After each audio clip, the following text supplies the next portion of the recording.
Russia ও ইউক্রেনের মধ্যে সমঝোতার ভিত্তিতে ১৭৫ বন্দী বিনিময় হয়েছে। বুধবার তারা যুদ্ধের এক অন্যতম বৃহৎ বন্দী বিনিময় করেছে। ইউক্রেনের প্রেসিডেন্ট জেলেনস্কি বলেন, মুক্তিপ্রাপ্তদের মধ্যে গুরুতর আহত সেনা ও যোদ্ধা ছিলেন। তাদের বিরুদ্ধে মিথ্যা অভিযোগে রাশিয়ায় আটক রাখা হয়েছিল।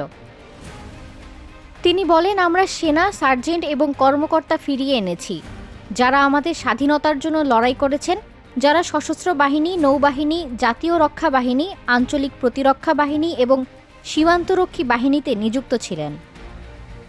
রাশিয়ার প্রতিরক্ষা মন্ত্রণালয় জানিয়েছে, শুভেচ্ছার নিদর্শন হিসেবে আমরা আরও ২২ জন গুরুতর আহত ইউক্রেনীয় বন্দীকে মুক্তি দিয়েছি। জেলেনস্কি জানান, তাদের আলাদা আলোচনা প্রক্রিয়ার মাধ্যমে ফিরিয়ে আনা হয়েছে। মঙ্গলবার রাশিয়ার প্রেসিডেন্ট ভ্লাদিমির পুতিন মার্কিন প্রেসিডেন্ট ডোনাল্ড ট্রাম্পের সঙ্গে সম্ভাব্য আংশিক যুদ্ধবিরতি সম্পর্কে কথা বলার সময় যে ২৩ জন আহত যুদ্ধবন্দীকে মুক্তি দেওয়ার প্রতিশ্রুতি দিয়েছিলেন, তার মধ্যে একজনকে মুক্তি দেয়নি রাশিয়া। সেই সম্পর্কে তাৎক্ষণিকভাবে কোনো মন্তব্যও করেনি। ৩ বছরের যুদ্ধের মধ্যে বিভিন্ন সময় ঘটেছে বন্দী বিনিময়। বুধবারের বিনিময়টি সেই আলোচনার আগেই পরিকল্পিত ছিল। Desk report, metro TV.